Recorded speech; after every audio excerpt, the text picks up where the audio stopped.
record, do a quick introduction, and then I'll turn it over to Valeriano. So, for my class, one thing that I told you is that, with this being such a long term, 15 weeks is a long time to get in class, which just blows my mind. Having completed my bachelor's and master's, and now even in my doctoral, this class are 7 and 8 weeks. So I can imagine 15 weeks is so long. But what we want to do is make sure that you all are exposed to actual professionals in the field. So it's not just what Professor Davis is talking about. It's we heard from some real professionals. This is what happens in the real world.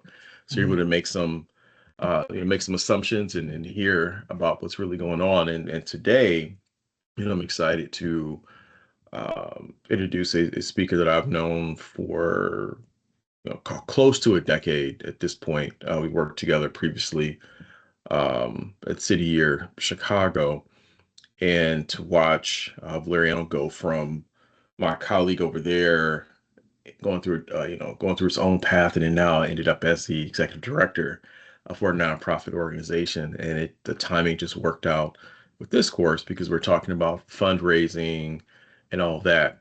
And so I want to make sure that a new executive director gives you a very fresh, unjaded perspective of the role. Uh, and you all can ask some questions as well. Valeriano, I've been giving my class the I've been telling them there's money in the nonprofit world. Don't let people tell you there's no money. It's just that broke nonprofits don't have money. And so, Yes. but I've been coupling that with some professionals in the space that can come talk about the work, and hopefully you all consider careers in nonprofits. So with that, I will turn it over to Valeriano. If you have a presentation, you should be able to share the screen. And for the class, you all know, feel free to unmute, ask questions because it's an exchange as well. If your I'll start with this. If your background noise is noisy, please stay on mute. If it's not, feel free to come off so that we can engage like we're all in person. I find that to be a bit more welcoming versus trying to figure out when the other person's going to go off mute and then try to jump in. And so I don't want to mess up the structure that Kevin has set for you all, but I do want to make sure that it is as engaging as possible. Thank you, Kevin, for welcoming me to your class. I was anticipating, coming from U of I, I'm anticipating being in a room with about 100+ kids, and so I'm like, this is about to be weird, talking about Yeah, this at 8 o'clock in the morning. But I'm glad that we have a smaller population to sort of engage with this nonprofit work, specifically in fundraising and donor cultivation. My name is Valeriano Blackburn. I am the executive director for the Tuskegee Next Foundation. It is an aviation program that allows for young people to get their private pilot license, to start out and then move on to what it is that they truly want to do, which is fly and become commercial pilots. But if I were to give you all what that true prompt is, which is our mission. It's our name is connected to the Tuskegee Airmen, and that's because we want to honor what they've done in terms of those men and women who were part of the aviation sector in the military and wanting to go out and do great things, but the world, on top of the government, on top of society, wouldn't really allow that to happen until they truly proved to themselves, but also to others, that they can do it. And so, just to give you all a quick glimpse into who we are as an organization, our goal is to honor the Tuskegee Airmen. And by doing that, Tuskegee Next seeks to transform the lives of youth in aviation education and career paths, but also in life skills so that they can not only transform themselves, but also transform their communities. And that's just the trajectory that we're looking to continue to go down so that we have young folks who are not only doing good things for themselves, but they're reaching back and helping the next person as well.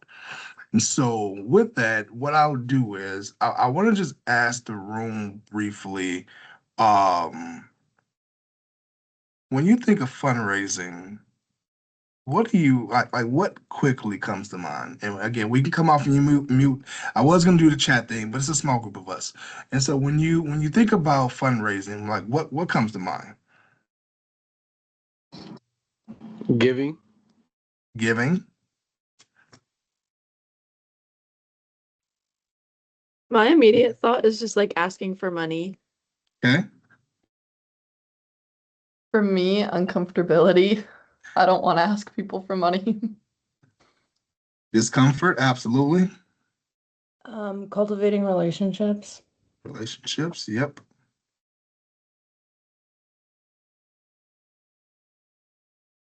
That you all pretty much hit all of it on the head. There's this discomfort in wanting to go out and ask random people for things. But there's also something to be said about the landscape that fundraising is in right now versus what it used to be. And Kevin can speak to this in terms of like what he saw in his earlier years and sort of in his now teaching of fundraising and stewardship and overall engagement and what that's looking like now. And so I'll ask you all the question and I'll get back to some of these responses.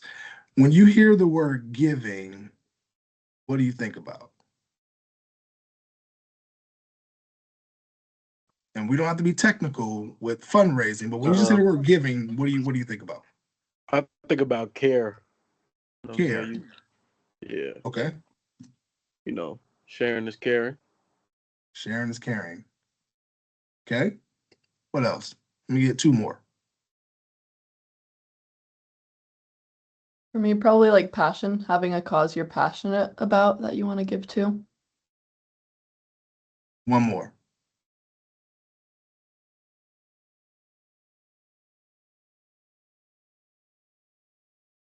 When you think about giving, this literally you going in your pocket and giving to someone on the street, or you being a little bit more intentional and giving to an organization. Like what is that thing?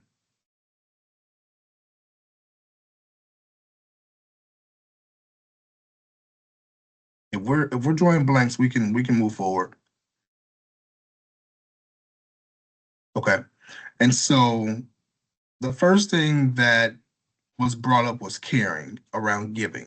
The second thing is passion, which is you are asking for money for whatever that thing that you are passionate about.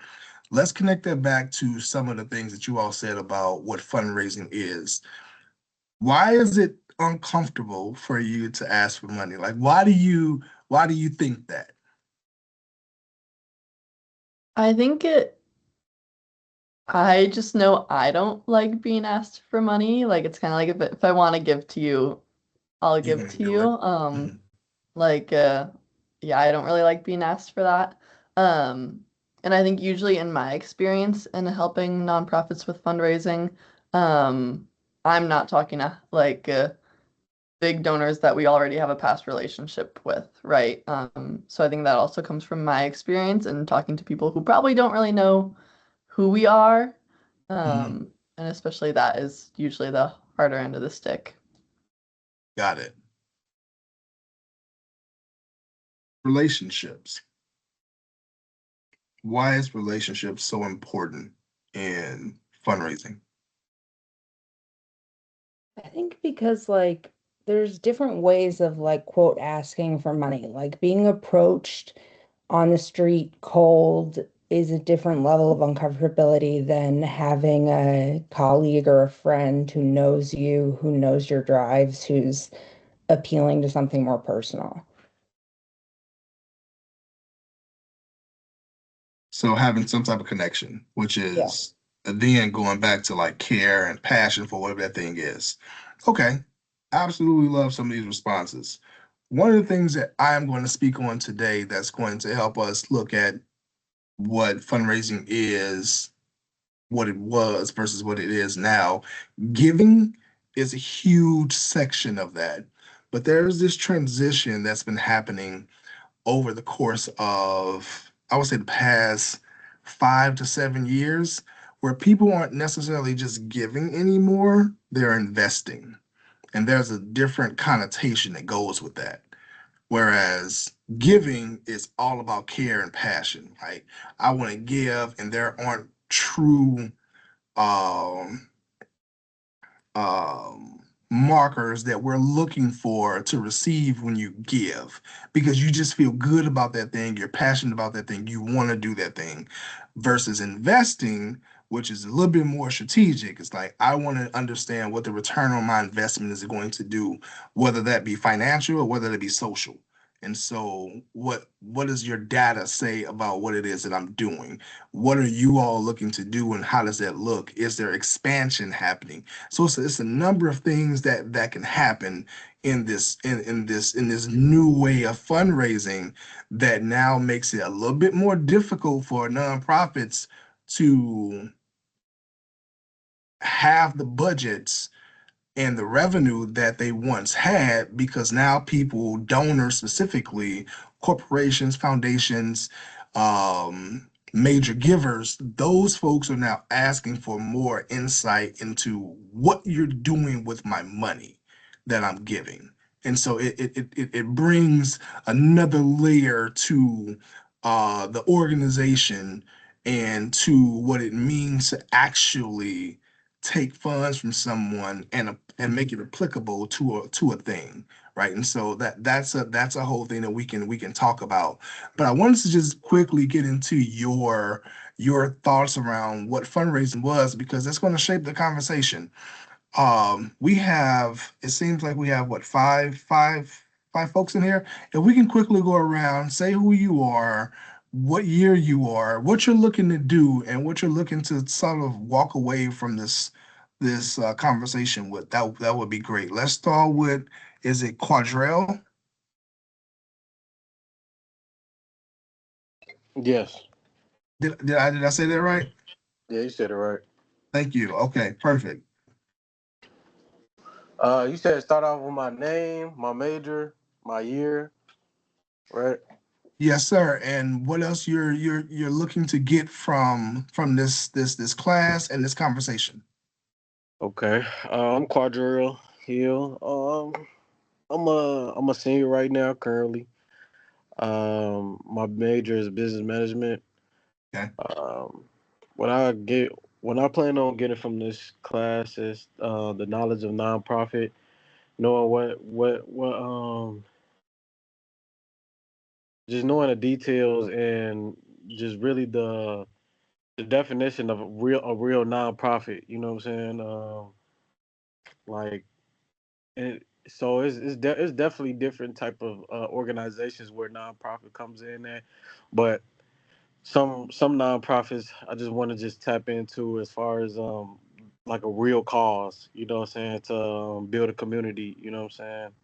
Um, Now, what I want to get out this conversation that's the question. That's the last part. Yes, sir. Uh, what I want to get out this conversation.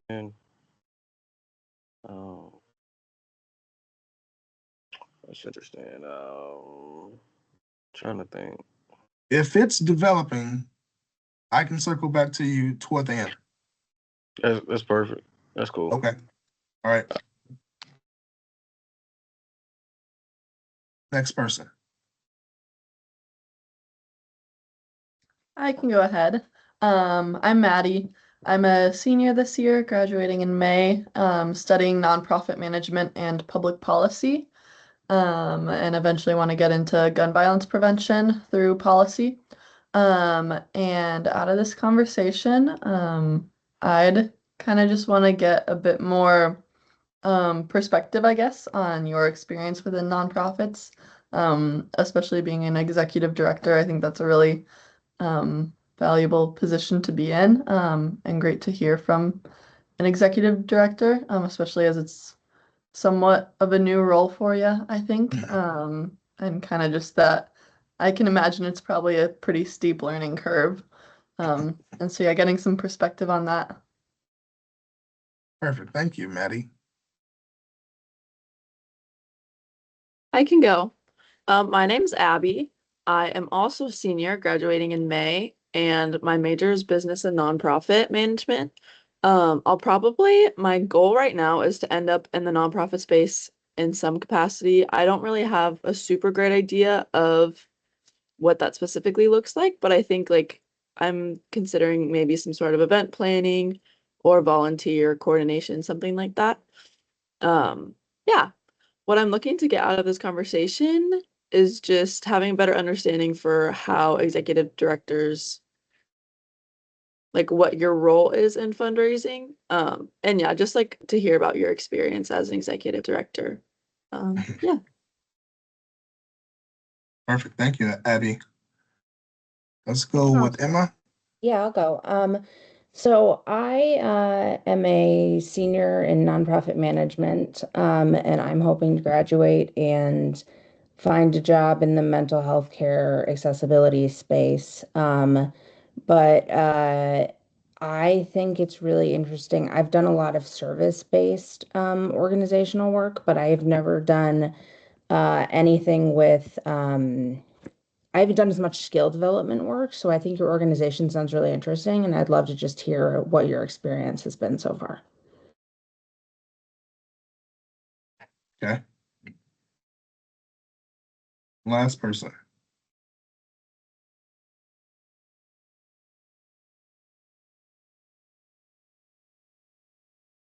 My name is Kamoria. I'm a sophomore and I'm a finance major. And what I expect or what I want to get out of this conversation is just like what it's like to lead a nonprofit organization. And what was the other question? It was, what are you looking to get out of the course? Just understanding like the purpose of nonprofits. Okay. I'll say this, you are a lot more advanced in where you are and what you want to do than where I was when I was a senior. I'll say that. I was just taking classes, hoping to finish so I can get my degree and just go find a job somewhere. Yep. that was the goal. This level of intentionality that you all have is just night and day. With where I was, and clearly Kev sort of um, resonates with that. And so Tribe, let's. man. You ready for it? Yeah, I think I'm ready. All right, let's go. What I think I'm getting, what I want from this conversation is more so what nonprofits have you tapped into, and what's the like behind the scenes of a nonprofit, and also have you ever started your own nonprofit? I'll answer that last question right now so we can get that out the way. No, I haven't. That takes a lot of work in order for you to have a successful nonprofit. So anyone can start a business, anyone can start a nonprofit. It's different when you're looking to actually do work and grow that. That makes it harder. Because now you have to have intentionality around it. You have to have strategy around it. You have to figure out fundraising around it. You have to figure out programming. You got to figure out what your niche is.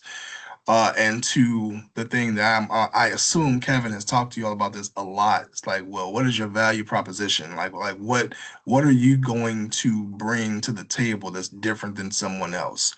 And that's one of the things that we're seeing today, which I'll jump into my role here at Tuskegee Next. That's what we're seeing today as to like what the real issue is with organizations, institutions, corporations, and foundations who are looking to partner with you to give money. As the executive director here with Tuskegee Next, this is an organization that's 10 years in. It was started based off of an idea that our founder had because his father was a World War II vet. He has interest in flying, but he doesn't have the time to do it the way that he would like to. So I think he's a couple hours short from getting his private pilot license. Um, excuse me, sorry. And he's a philanthropist. who wants to ensure that he's doing for the community what the community has done for him. And so, us understanding the Chicago landscape, he's seen sort of what was going on within the South Side of Chicago, within the West Sides, and in very specific areas within the Chicagoland area, and wanted to find a way to help allow young people to help themselves.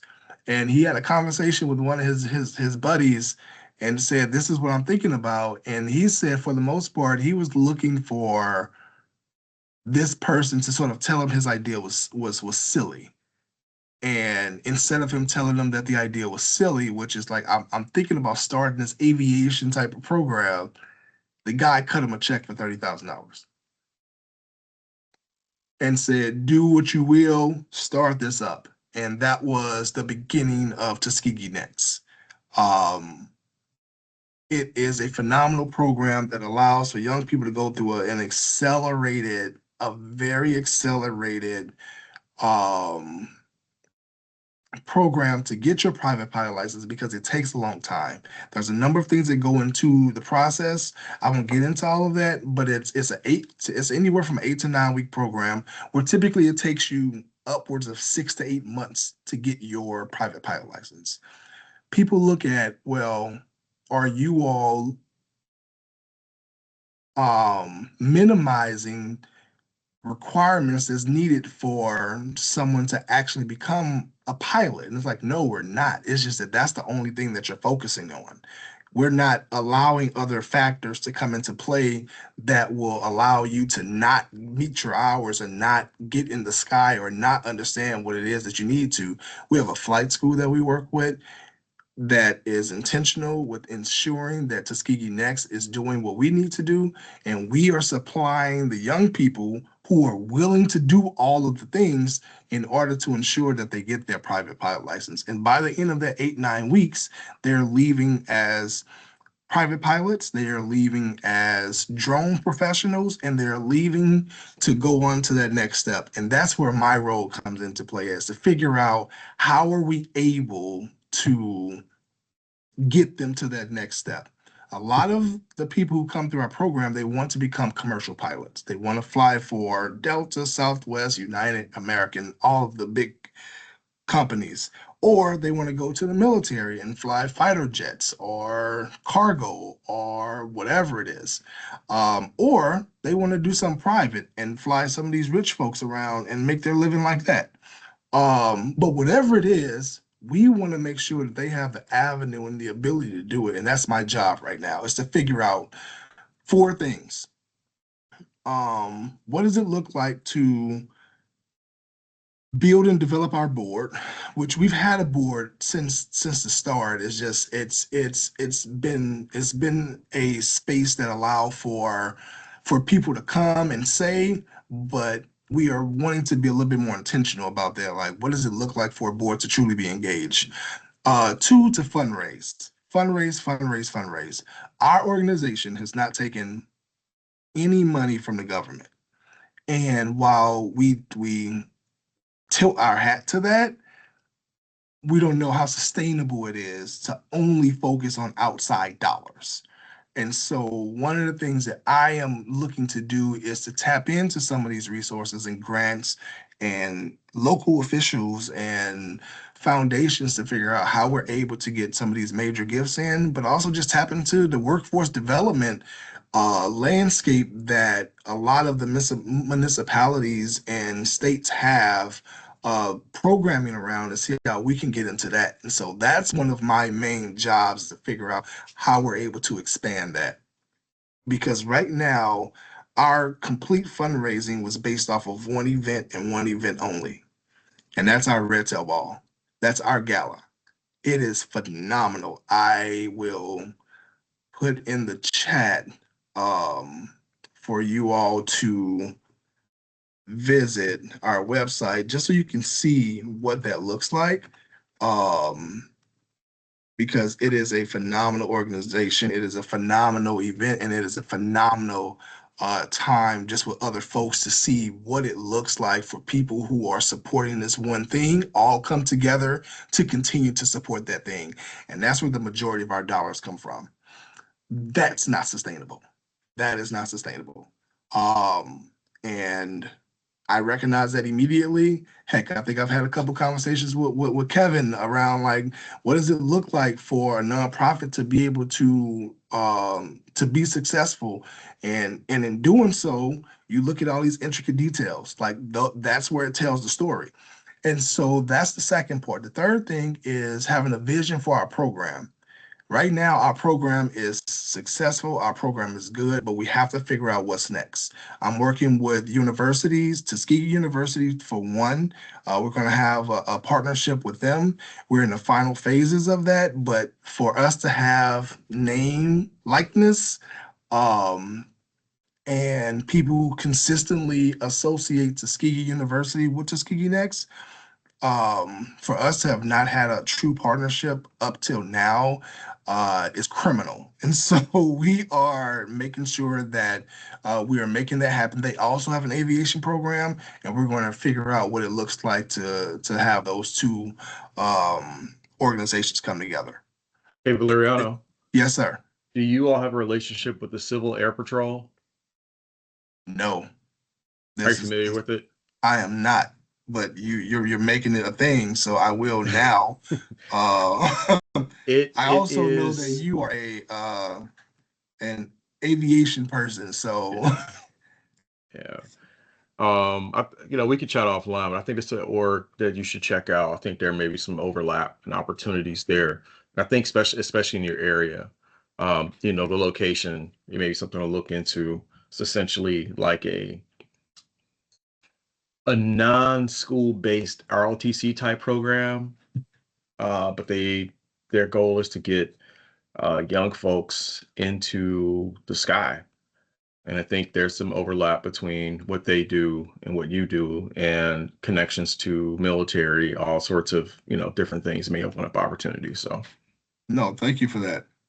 It's now on my radar. Whenever someone throws out something, it can just be in regular conversation. I hear it, it's noted, and I'm looking at it the next day trying to figure out what's what. Um, and that last piece, I said donor, I'm sorry, um, vision for programming, and last one is strategic partnerships.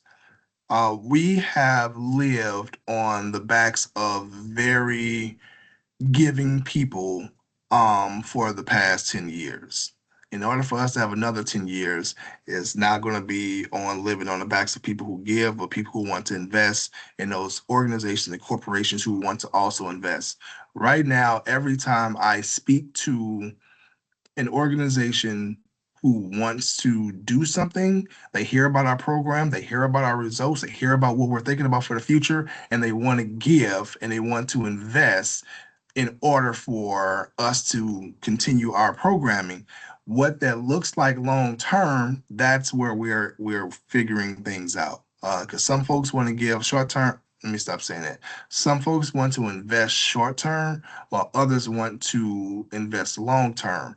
And as an organization, you would want more long-term investment so that you're able to plan accordingly over the course of time versus consistently having to go out and ask people for funding. The reason why funding is so hard to get is because you have a number of people who look at the ask as detrimental.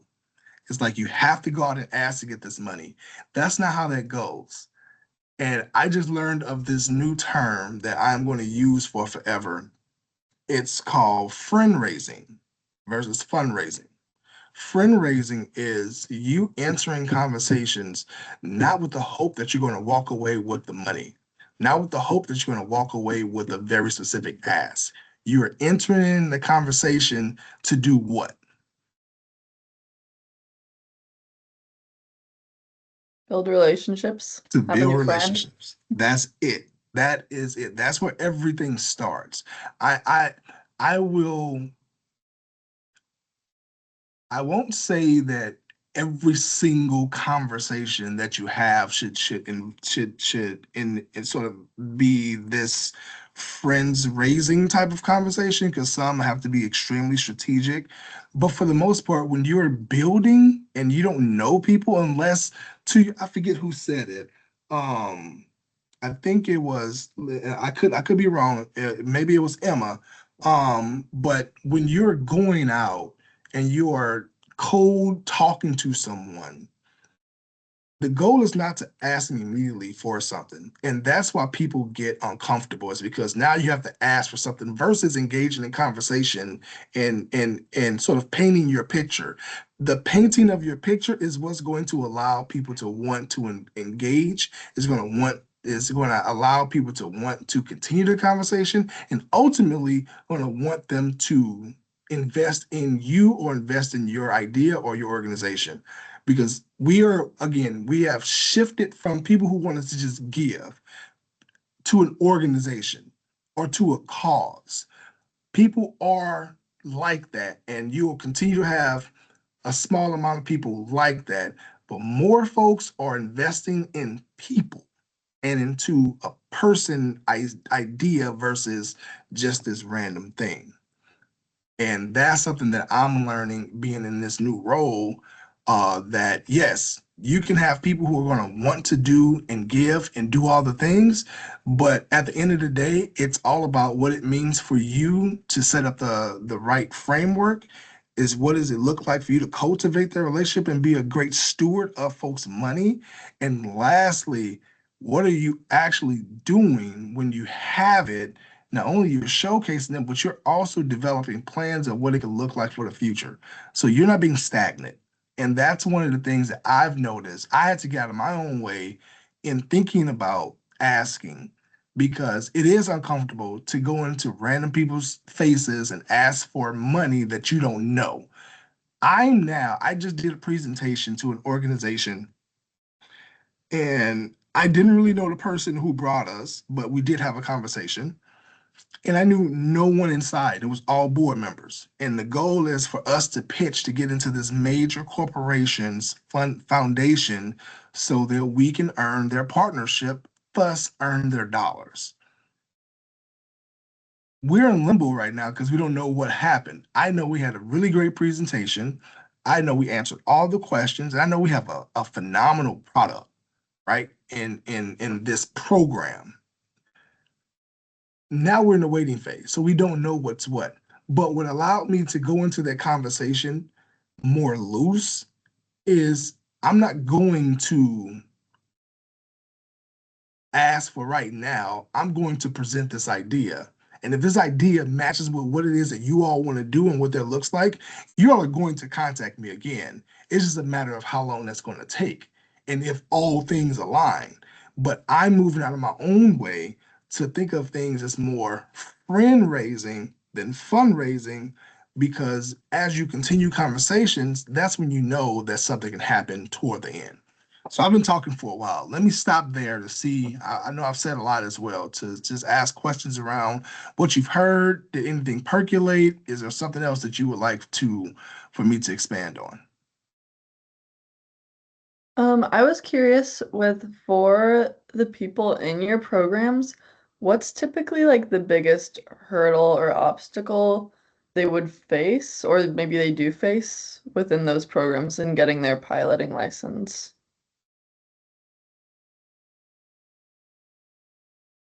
The biggest, it's probably stepping out of their own way. Once you are one of the biggest concerns, one of a true concern in aviation right now is mental health. And we saw that come true this year with the cadets that we had.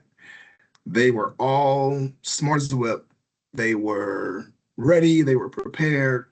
But once they got into the fold of the program, we started to see how mental health takes a toll on people who are having to go through this very accelerated course. And that's the only thing that you're focused on versus you doing it at a you doing it on your own time or at a university. You have, to Kevin's point, you have 15 weeks to get through that. Whereas us, you're doing it all in this very short time frame, which means this is the only thing that you're doing. We house you, we feed you, and we give you a $35,000 scholarship to do this. It costs a lot of money to get through this, a lot of money. And so our hope is that the people who are choosing to go through it, they will finish. And to date, we have in 10 years, we wanted 100 pilots. We have 89. And so we're close to what that goal was. And we're continuing down the path. But that one thing that has been like percolating for the past couple years, and we really saw it this year, was mental health. But outside of that, it's financial. It's purely financial because you either run out of money or you don't have the money to continue to go through the program or to go through your program. For us in our program, as long as you get through everything, you should be okay. But for people individually, it's financial, because it costs a lot of money. Okay, gotcha. Do you guys recruit from all over the country, or are you based in Illinois? We are based in Illinois, but we are global. And Oh, okay. so our application process is actually right now, we are recruiting currently. And right now, we have 2 or 3 people from overseas who will more than likely, at the very least, get an interview. But it's people from all over, from Georgia, from Texas, Maine, Wisconsin. We have folks from all over. And what's the age range? 18 to 21. Okay. Sorry if you said that before. I think I probably did not. Yes, 18 to 21. We also have a program that allows for people to be exposed. And this is where sort of staffing becomes pertinent with what it is that we're trying to do as an organization. And so as an executive director, we have these different programs that Tuskegee Next promotes. It's Aviation Day. It's our summer aviation program, which is the one I was just telling you all about, and it's our fellowship with Johnson and Johnson, where after you leave the program, you're able to apply to the fellowship, and we have anywhere from 2 to 4 people go through the fellowship, and you go to Johnson and Johnson and their headquarters, and you fly with their people for an entire week and get leadership development, mentorship, all of the things. And we give you a $3,000 stipend to continue furthering your aviation, your flight training. Now, all of this stars is our Aviation Day. I'm not going to assume that everyone has seen this movie, but I will say if you want to learn more, watch the Tuskegee Airmen movie with Lawrence Fishburne. Um, that's one of the first ones. That's from '98, I want to say, or something, or maybe earlier. I could have it wrong. That film gives you a much better it gives you a better understanding of what it took for them to go through the process. And then Red Tail, which came out in the mid 2000s, around 2010, 2012, something like that, that gives you more of an understanding around what happens during action, and you're able to put the two together. Um, One of the things that I didn't know, but it now makes a lot of sense. During that first movie with Lawrence Fishburne and Cuba Gooding Jr. and a number of other people, um, Malcolm Jamal Warner, I'm a huge fan of his, hate his passing, but huge fan of his, and just a number of other folks. First Lady Eleanor Roosevelt, she heard all the rumblings that went around about the Tuskegee Airmen and visited where they were and demanded that she was flown and by the best air pilot. Well, she had an agenda, but the military didn't know that. And so she came down, said what she wanted, and they said, cool, we'll have someone fly you. They chose the person. She said, no, you said this person over here was the best pilot. I want to ride with him. And it was Lawrence Fishburne. He played the character of Captain someone. I forget who it was. But the whole purpose of that was she chose him to go up, and now they're all nervous because they all believe that the Tuskegee Airmen were not as good of pilots as they put on to be. But He took her up, flew, came down, everything was all good. She absolutely loved it. That was the stepping stone for the Tuskegee Airmen to go out and actually go into missions. That was the first step. The second thing that happened, um, yes, yes. The second thing that happened, and I just learned about this because I went and visited Tuskegee University a couple weeks ago. There was another plane that came and landed, and there was someone that got out, and that person that got out was a Black woman, and they're not even talked about at all. It's just, it was a very quick scene. And so one of the things that we do now with our aviation day is we take young kids anywhere from 6 to 17 years old, we bring them to the DuPage airport, and we let them go into the planes, have insights with our cadets and our pilots, our past pilots who are now commercial pilots or whomever, and they get a more detailed understanding around or exposure to what the aviation industry looks like. But the thing that we do that is connected directly to what Eleanor Roosevelt did is that our pilots fly them around. And so it is a sight to see because you have young people flying these young people. So you have people who look like them, who are closer in age and all the things, who are actually flying the planes. And now it's something that they can sort of go into. And so my job is to figure out how to make that a larger event. As of right now, we only allow 150 kids. I have to figure out how we can make it larger, not necessarily by adding more kids, but possibly by having more events. And like that's something that, again, from an executive director standpoint and being in this role, now I'm starting to figure out like, hey, what you signed up for was what the job description said, but it's a lot more. And once you get into the work, it just it it's more exhilarating. It's definitely stressful, but it's more exhilarating because you're able to see what the vision is and try to like figure out what it looks like for you to execute on that vision.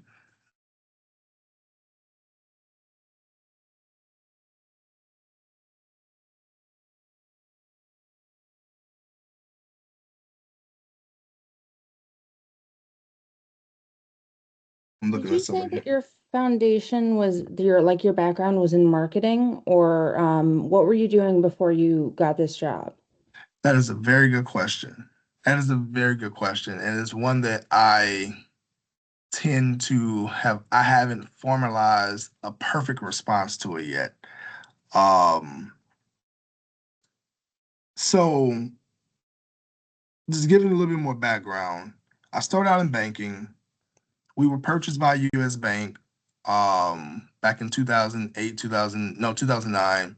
I got out of that in 2010, went to NYU because of Malcolm Jamal Warner and the Cosby Show.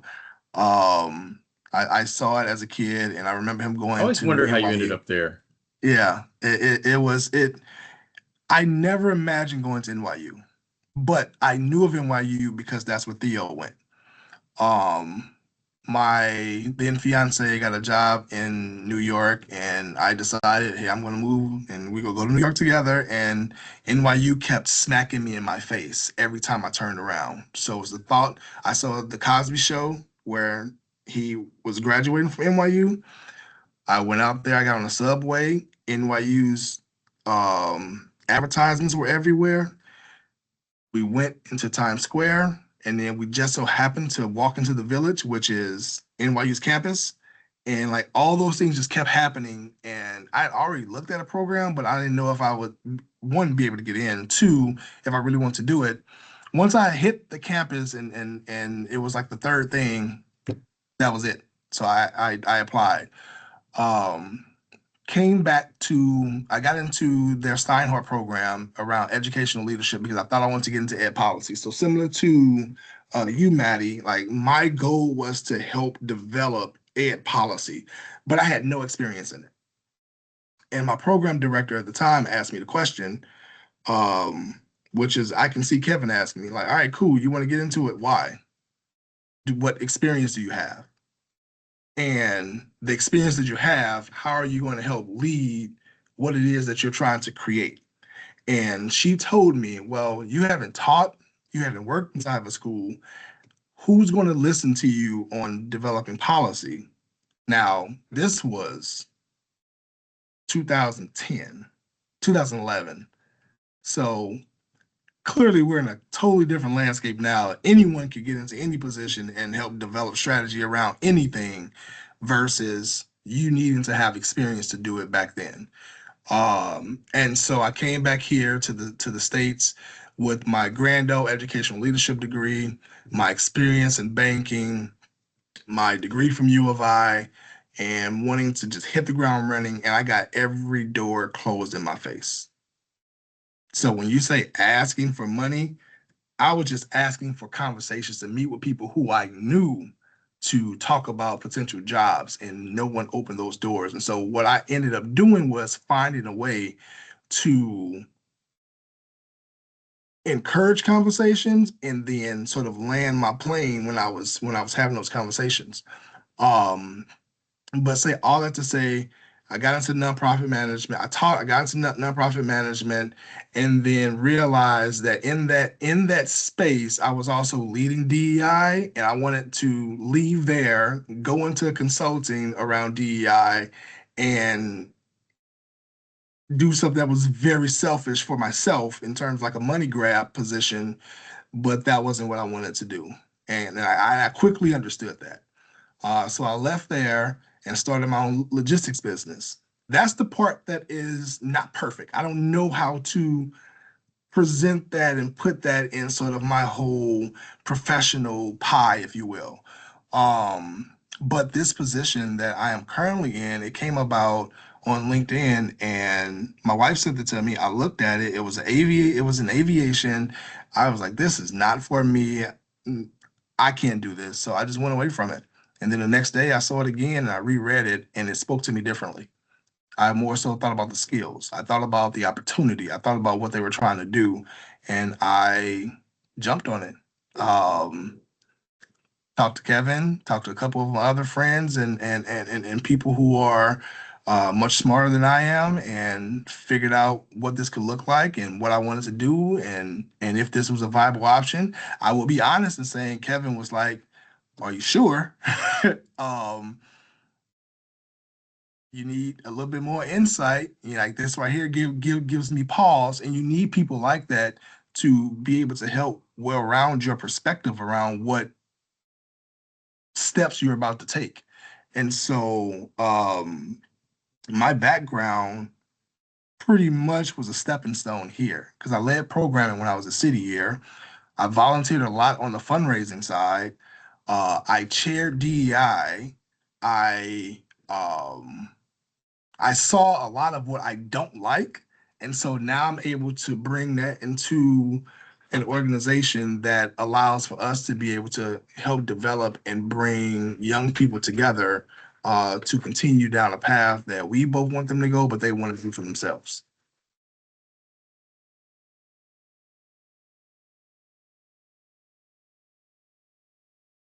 Next question.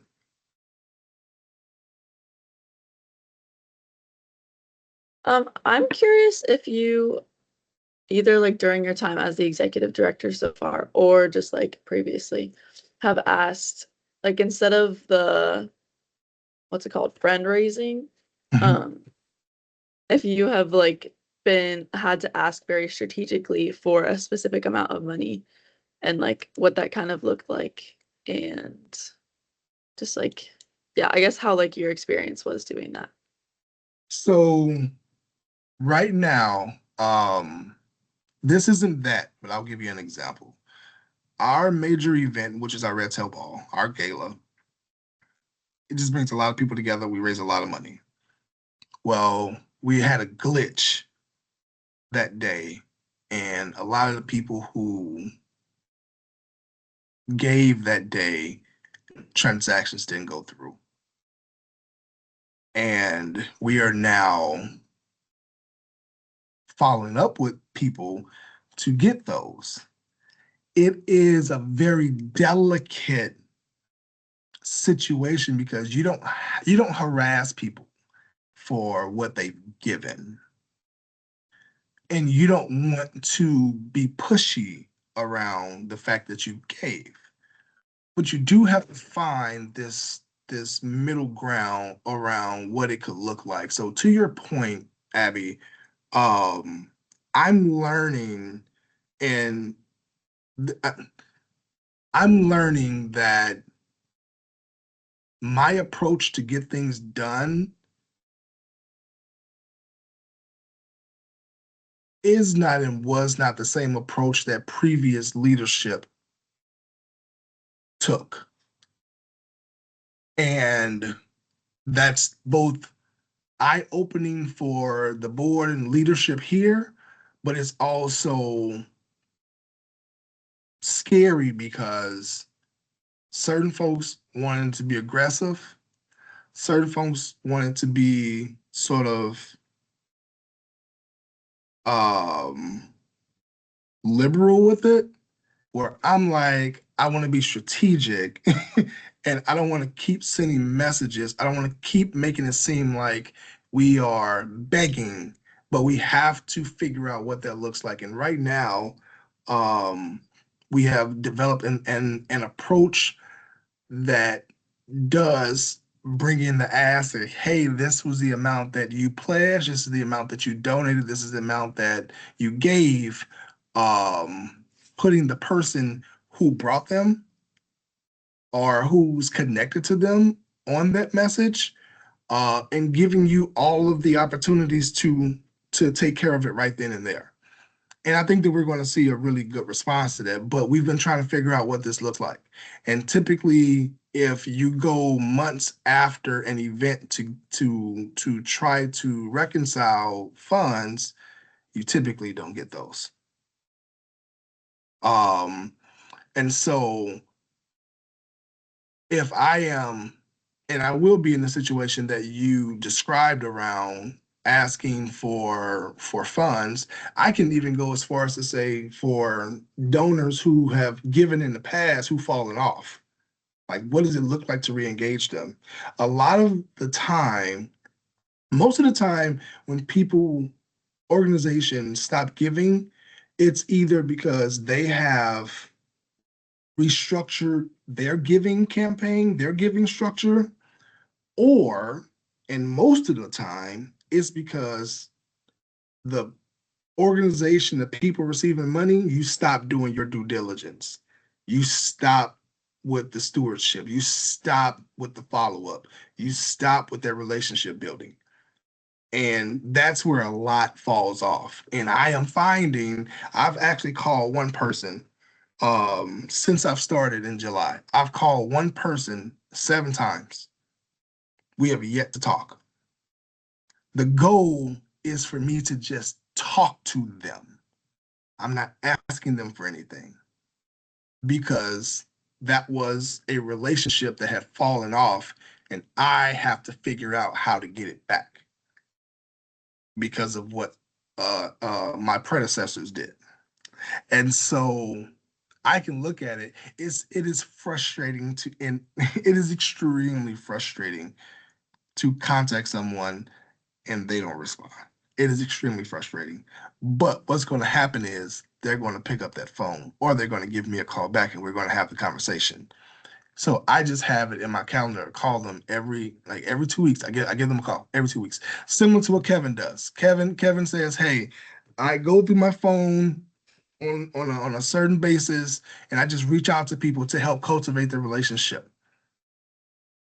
To keep, no, what do you say? To keep relationships warm.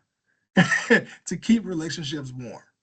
And it's a lot that um, I glean from Kevin and from other leaders and other friends. But it's like one of the things that I have come to understand is that people who are in these top positions that I'm contacting, because a lot of them are C-suite or owners of something, they don't have time. Plus, they don't have my number. So when my number comes across their phone, It's like, who is this random person calling from Belleville, Illinois? It's like, well, it's spam, and so we have engaged in text, but we haven't actually spoken on the phone. And so I am waiting for that time period. And so you just have to keep at it. That's the thing. You have to keep at it. If you don't keep at it, you're going to miss opportunities. And I am committed to keeping at it. So my class should be able to tell you how long does it take to land a major gift. We've covered that many times. How long does it take, class? 18 months. 18 months. It takes a long time. Takes a long time. And luckily, the organization that we have, again, this was started from it's this foundation is multifaceted. The umbrella company is the Wheel Group. That's a manufacturing project management company that does a lot in the United States. They pretty much funded the organization for a long time. What they realize is they can sustain like that, but it's not sustainable for you to create a nonprofit and allow that nonprofit to be on its own and have its own goals and have its own board to help determine how we're going to move. It doesn't work like that. And so while you can be the cash cow that's funding it, ultimately, if you're funding it, you're going to be able to determine what happens. And that's where all things sort of, that's where a lot of things fall off. And so this umbrella company also have their own family foundation as well. And so they have a family foundation, they have Tuskegee next, and then they have the overall, which is the Wheel Group. And in all of those spaces, you have family members who are either part of the board here or part of the Wheel Group. And so it's delicate, but it's relationship driven. And they have a number of great relationships. And so another one of my jobs is to tap into that network, tap into those relationships so that it doesn't take 18 months to figure this thing out. It can take 3, it can take 2 meetings, it can take, something like that versus you having the long game, which is fine, to figure things out. But a number of things that I'm going to do just on my own is figuring out what does it look like for me to tap into my own network and tap into a network that I'm going to create, as well as use that connection as well, because that's where things really start to unfold.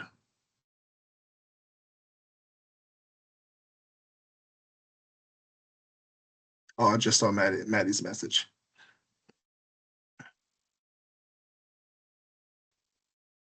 I have one more question. How has your the transition been? Because it sounds like it's pretty recent. You said you started in July. Mhm. So has it been kind of hard to transition into the executive director role? What has it looked like to kind of try to break in, especially because you said it's sort of more family run. So how has it been trying to kind of break into that and understand a new role and do things maybe differently than people have in the past? I'll say it's been hard because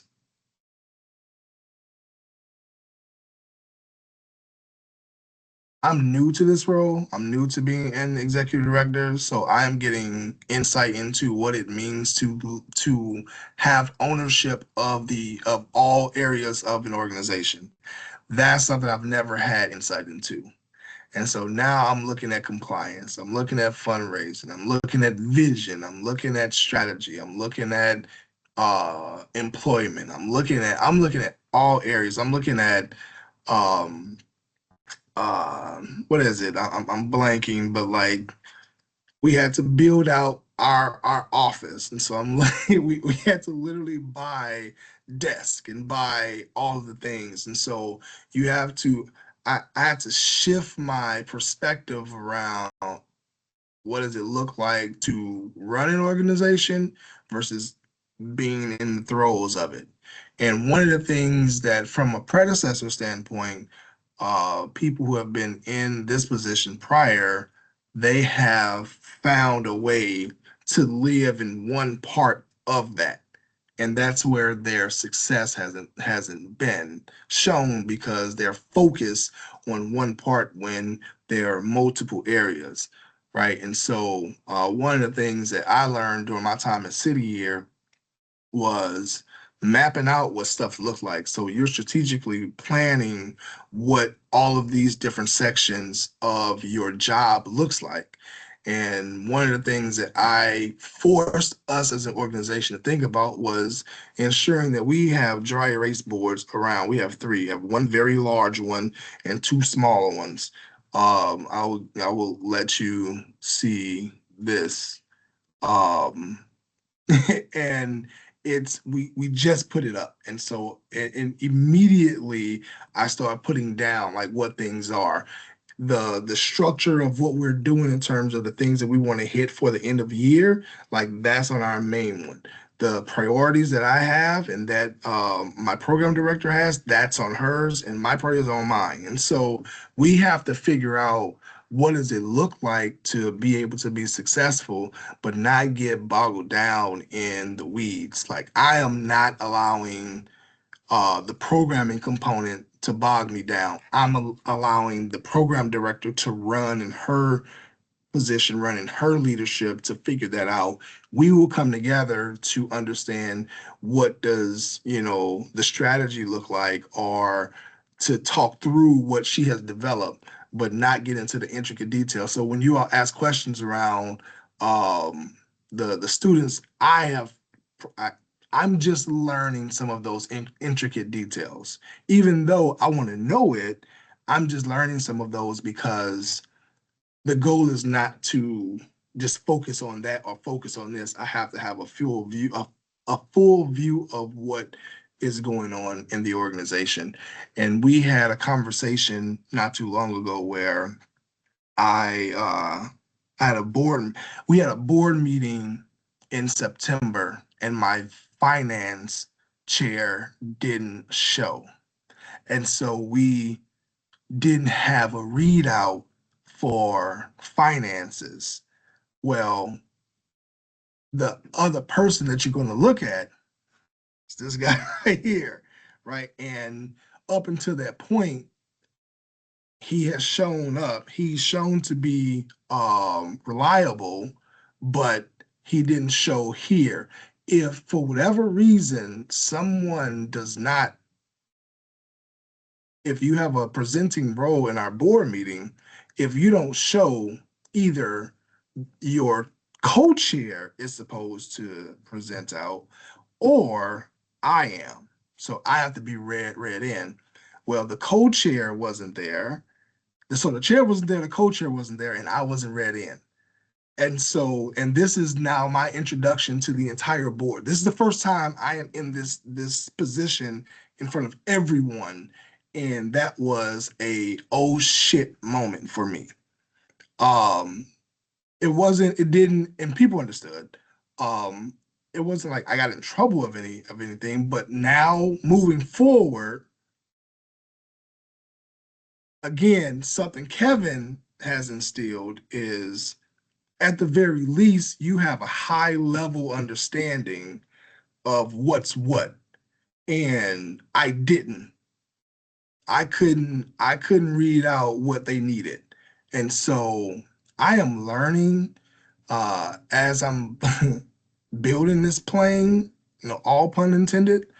But it is something that is showing to be productive, and is something that is showing to be um not there aren't any negative components to what I am seeing thus far. And so I can appreciate that. I like it. It is hard work. I have to remember I am the executive director, so sometimes when I don't want to look at an email, like, if I don't do this, no one else will. And so it's like stuff like that that I'm having to wrap my head around, but I also figure out what boundaries look like. Right now, the boundaries are very thin. And so I think within the next month or so, especially by the beginning of next year, I'm going to have a lot of things figured out, and I'll be good. But that's one of the harder things around jumping into a new ED role, jumping into a role that is directly connected to family members as well. That's something to navigate, and something I've been able to do quite fine at this point. But there will be challenges that will present themselves, especially when we are having to make certain decisions. And so I'll figure those out when those come, and then we kind of go from there.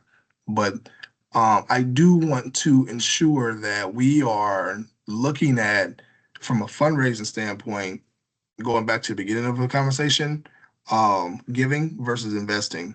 And I have started to understand that a lot of people gave in this organization, and they gave because of who ran it, who owns the company. A lot of people gave because of that. They're not investing. Whereas now people are looking to invest versus give. And an example of that can be, um, what is Bill Gates? Is it Bill Gates' ex-wife? Is that the billionaire woman? Yep. Well, no, no, So no, no, no. You're talking about Mackenzie Scott, Mackenzie Scott, Jeff yeah. Bezos, Jeff, Amazon. okay, cool. I'm sorry to mess up all the billionaire people. But then you have Chan Zuckerberg, so Mark Zuckerberg's wife. You look at those two different people. One gives, the other one invests. Mackenzie Scott is like, hey, I got the money. I'm passionate about these things, or I just care.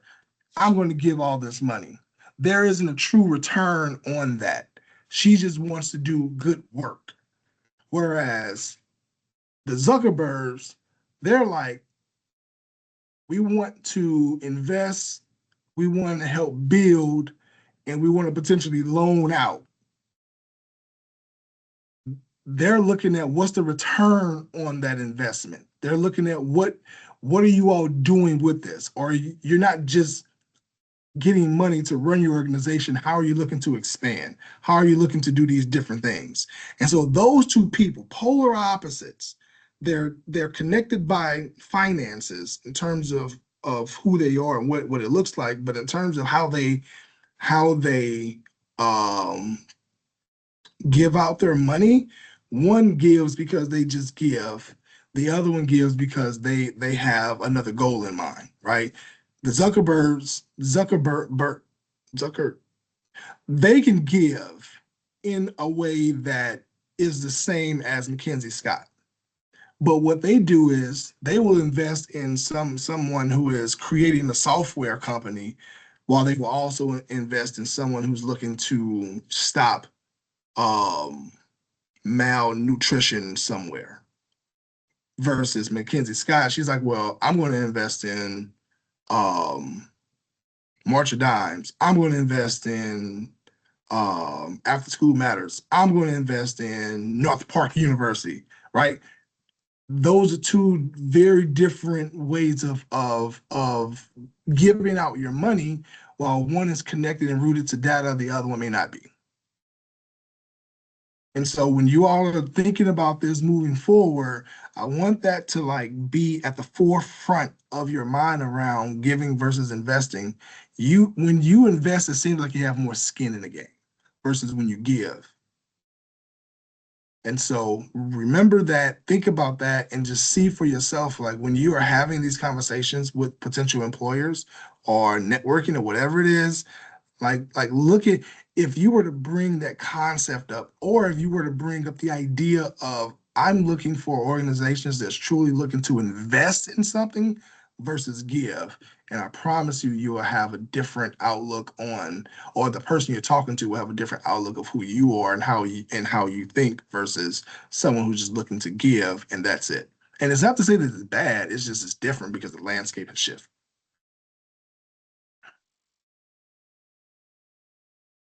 All right, that was 8 minutes, 5 minutes ago. So we got about three minutes. Yep. Was there anything else before we end up? Kev, was there something that was percolating with you that I should ensure that I say?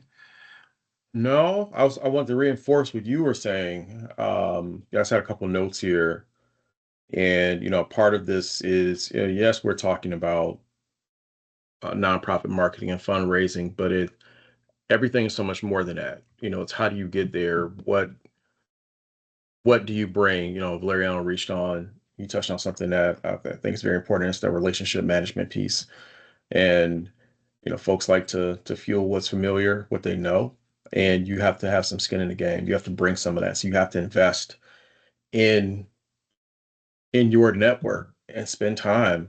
Um, you're going to need someone at some point or something. And so it makes sense to kind of get used to building your network, but then also just showing your proficiency and understanding and skills in general, so that when you do need something, folks know what you do, they can trust you, they know what it's all about.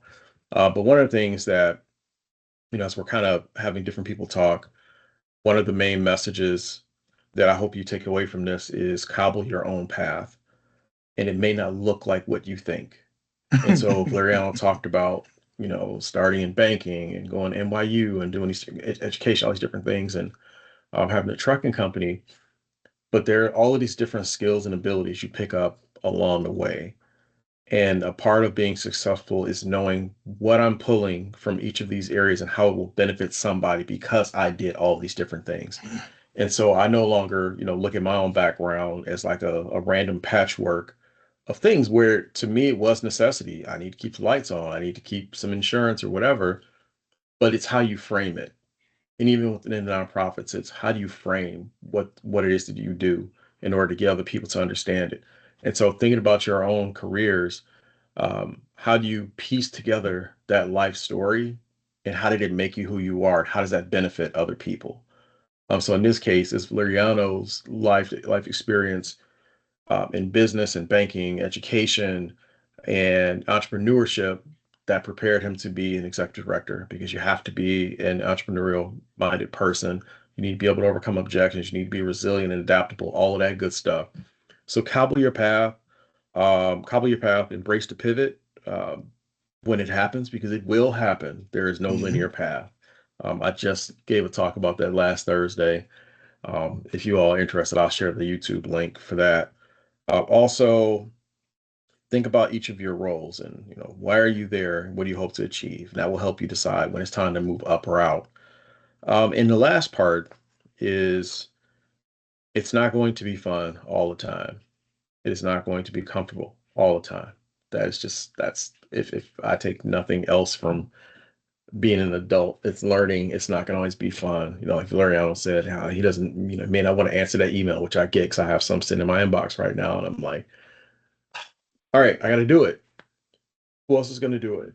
And the more you get comfortable with uncomfortable things, it just becomes something you do and you keep it moving, because it's just going to keep staring there and give you anxiety that you have to do this thing when you can spend 5 minutes or 10 minutes and it's done and you just send it. It is what it is. So, hopefully you all picked up some nuggets specifically about fundraising and, what it looks like to be an executive director of an organization, but then also what does it look like from a career perspective and cobbling your own path. And it may not look like what you think, but as long as you have some sort of North Star, this is what I want to do, and or the things that I want to do, you'll find your way back. You just have to stay consistent, and stay shooting in the gym, despite what everybody else around you is doing, because they're gonna have their own paths. And that's one of the main things that I had to learn, was to stop looking to my left and to my right about what other people are doing and just look forward for myself and stay that course. And you'll find out if those people fall off, over here. So thank you, Valeriano. I know it's 8 o'clock is rough on all of us, but I think it's for a good cause, and it looks like everybody. I've seen some heads nod, and we have some good questions. So hopefully everybody got something good out of today. And it's like Kamoria, you have a question or thought?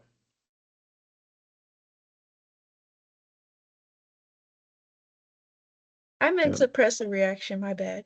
Oh, no problem. I would say I encourage you all to reach out and connect with Valeriano on LinkedIn. I stay pushing everybody to stay active over there. That's how you keep relationships warm. But reach out with intent, ask some questions. So that is all that I have for today. Again, thank you, Valeriano, for spending your morning with us in the class. Thank you for your questions. And I will see the rest of you all on Tuesday and go over those discussion questions, get those assignments in, and we will keep the conversation moving. Wait, sorry, Thank you all. Tuesday? Thank you so much, by the way. Not a problem. Thank you all for listening. I hope I said I'm sorry, something that was Thursday. engaging. Thursday. Yes. I'm thinking it's later in the week. Thank you so much. See you all Thursday. Bye. All right, you all. You all have a good one, and best of luck to you. Thank you. Thank you.